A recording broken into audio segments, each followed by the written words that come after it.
Colts defensive coordinator Lou Anarumo had an interesting situation arise on Sunday morning, and that was during warmups when Mooney Ward got trucked by Drew Ogletree, concussed, and out for the game.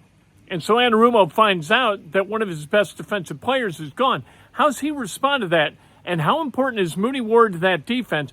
I think those are two really good questions because when we watch Mooney Ward, whether it's in a game against the Rams or the defense without Mooney Ward, against the Rams, against the Cardinals, in camp, that defense just looks different when he's not on the field. So we asked him about it. Here's Lou Anarumo talking about his defense, talking about Mooney Ward. Yeah, I mean, Buck, Grove, all those guys, you could see the huge play down there. I think it was the third down to get us to the fourth down play. Their relentless effort is clear and evident on the tape, and those guys have been great in so many different ways, and that's certainly a part of it. When you have your best players, your veterans on defense making plays like that, how does it lift maybe the rest of the players on a unit? Well, it certainly sets a standard, and I think that whether it be a young guy, an older guy, or a first-year rookie or a first-year guy to the team, they're watching, a premier Pro Bowler chase the ball like it's the fourth down in a Super Bowl. That says a lot about the kind of the DNA of the guys, and certainly Buck for sure. Jake.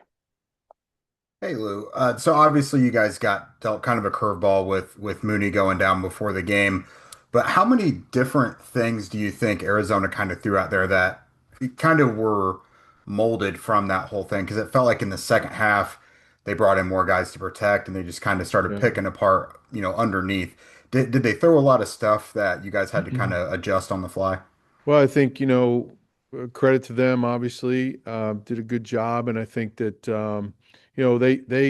I could see them in pregame looking over at our warmups who our DBs were out there. I saw Jacoby and the offensive coordinator were looking as we're warming up. So I knew they knew. Certainly, obviously it was posted as well, but they were watching how we were deploying ourselves, and not that we gave anything away. It's just general stuff in pregame, but they didn't see those guys out there. So, I think that veteran quarterback, he's gonna find what he thinks is a good matchup for them, and continue to go after it. So, I'm just pleased the way our guys, at the end of the day, certainly could have done a better job in certain situations, but when it came down to it, fourth and goal at the 7, we end up making the play and we win the game. So that's what matters most. And Jonathan, it looks like they probably tried to pick on him a little bit, but he was in position a lot from what it looked like. How do you kind of Yeah. gauge his performance? Yeah, I think he was. I think he was in position. I think, he's a guy that's going to only get better with the more opportunities he gets. He's playing corner in the NFL. He's it's a unforgiving job when other teams, you're still a young guy and guys are going to check and see how you're doing, and they won't stop throwing over there. That's just how this league is, especially with a veteran quarterback like that. So, we can do things to help him. We'll do more of that, but I'm proud of the way Jonathan handled it. Like you said, he was close in coverage, but you don't get any credit for being close. You got to make the play, and that's where we're gonna, he has to take the next step, and we're gonna help him with it. James. I tell you what, I never want to play corner in the NFL. I'll tell you that much. But when you look at just your overall defensive performance the last few weeks, what do you look at as like the strengths and maybe things you areas you want to get better at? For example, the points are great. I mean, you all are top 5 in points allowed per game, but I would imagine you probably want the yards or underneath stuff to be a little better. Yeah, of course. I think that's always important. Third down has to improve. We were a little bit sloppy in that last week. Getting off the field, getting red zone stops, those are going to be huge for us as we continue to move forward. And as you mentioned, overall, you don't certainly ever want to give up that many yards. So I thought the run game, we managed that pretty well. We just got to do a better job when the other team becomes one-dimensional in terms of the score or whatever it may be, handling that part of the game. And then a follow up real quick. How realistic is it how do you grade yourself when you're down guys? And like to Jake's point from earlier, you lost one of your starters an hour before the game starts. Like, how critical are you and how realistic are you with just how things unfold? Well, I mean, I think at the end of the day, I think we all know in today's NFL or any NFL that, distractions are going to happen and they're going to come when you're not expecting them the most. And we had that unfortunate incident in pregame, and maybe a younger me would have got all flustered, and it's just okay. Here we go. This is what we have, and this is what we have to do. And we got to win the game somehow, some way, and that's all that matters. Nobody's going to go back in January and say, well, they won the Arizona game, by this many points. It's a W. And that's what matters most. I think we always, as coaches and players, have to be able to adapt to whatever situation is thrown in front of us. And I think that the more we can do that, the more as a collective group we have that mindset, I think we'll have a chance to be successful no matter what the situation is that's put in front of us. Time for a few more here. Kent.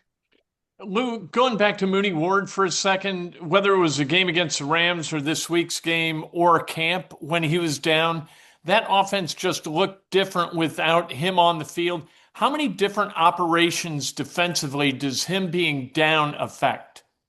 Well, I just think you're losing a Pro Bowl type player, and anytime you take a guy like that off the field, you're certainly gonna, maybe not be as good at that particular position. But it is what it is. So we just have to manage that part of it and be creative from a coaching standpoint to help the guys that are in there, younger, older, it doesn't matter.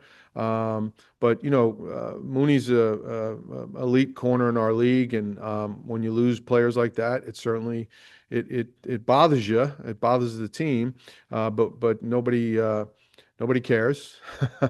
The other teams don't care. So we have to be prepared and ready to go and move forward with who we have. Thanks, Lou. We'll go with Joel, and then Kevin will be our last question. Lou, what went into Ashton Doolin getting a snap on defense, and what did you like about that?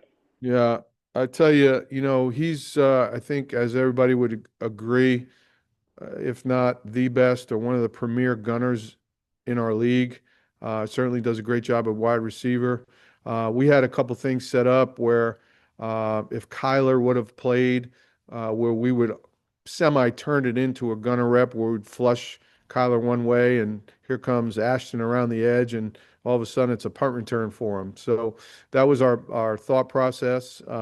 It's still kind of the one time we eliminated the other calls that were for Kyler, and this was one that we had practiced and thought that would still have a chance for him to come around and potentially make a play. Yeah, he's a great gunner, great tackler, great receiver, smart football player. Why not? We'll go with Kevin, and then Jake will actually be our last question. Lou, any other offensive guys now knocking on your door to try and Uh, play defense? Yeah, I think we have Jonathan, Daniel, Tyler. No, no, I think we'll limit it to that. And it's they all had a good time with it. I think we're just trying to use whatever pieces are available, and certainly he was selfless enough to want to do it, and certainly we had a chance to maybe make a play there. And then Quiddy's had kind of a quiet start to the year, but had a big game on Sunday. What did you see from him? Yeah, I was pleased. Really ran a great game between him and Taekwon Lewis on the one sack, and really had a similar setup for Latu on the last play of the game. If the quarterback would have held the ball one more second there, I think Latu would have had a walk-off, sack to close it out. But yeah, I was proud of Quiddy. Glad the way he responded. Certainly he's his hardest critic, and I was pleased to see him get a couple sacks on Sunday. Jake, last question. You guys made a waiver pickup, Ruben Lowry, this week. From what he did in college, looks kind of interesting. Is he kind of a classic safety or like box guy, or could he even do like dime linebacker? Yeah, I mean, you never know with these type guys. We're anxious to get him in the building and take a look and see, what he actually can and can't do. So glad we have him. Glad he's here. Once we get a chance to, get around him a little bit, then we'll kind of finalize and see what kind of role we can develop for him.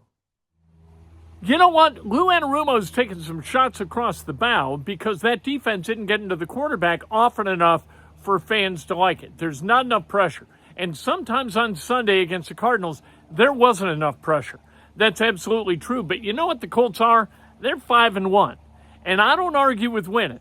And the defense is half the reason that this team is 5-1. So I like Lou Anarumo, and I like the job he's doing leading that defense.